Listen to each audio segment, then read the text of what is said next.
Good morning, or good afternoon, or good evening, depending when you're watching this video. I've been out of the studio for a few months and I'm anxious to get back in. And I did a whole series of videos on basically tools and putting heads on and gluing and things of that nature. And then, of course, the most important part we get to is the section where we start actually painting the decoys. And this is just going to be my first introductory one to that. And I'm going to call this section just calling heads or tails. And the reason I do that is when I paint my decoys, I like to just get the head and the tail painted first.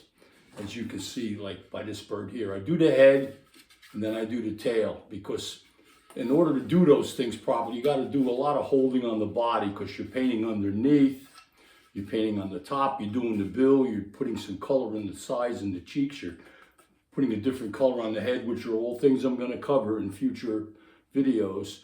And then, of course, the bird is completely sealed and gessoed, and the pattern is on it. As you can see on this one, you can see the pattern on there. I got the pattern painted on there. So, and if you notice, when you can hear it, the surface is rough because they're gessoed, which is going to help them hold the paint. So I usually start by just getting the heads painted. As you can see, I got a whole bunch of heads I'm working on here.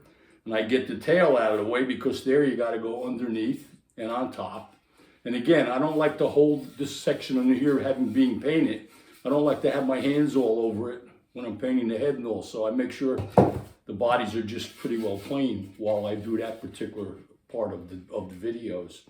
And then, of course, it's a progression. I do the head, then I do the tail.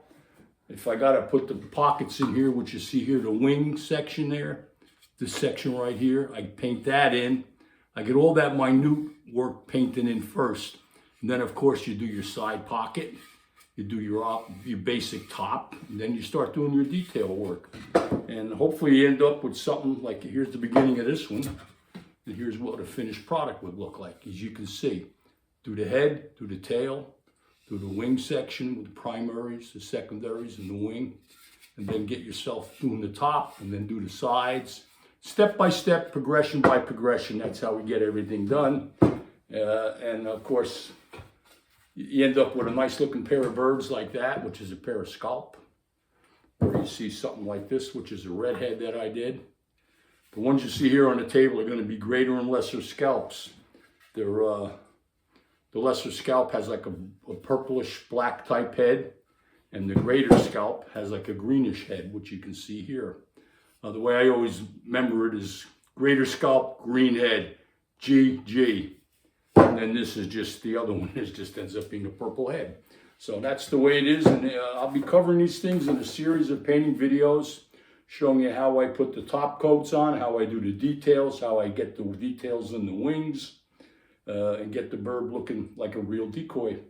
So bear with me when I get through those. They'll be the next 4 or 5 videos that I'm going to concentrate on to really show you my techniques for decoy painting.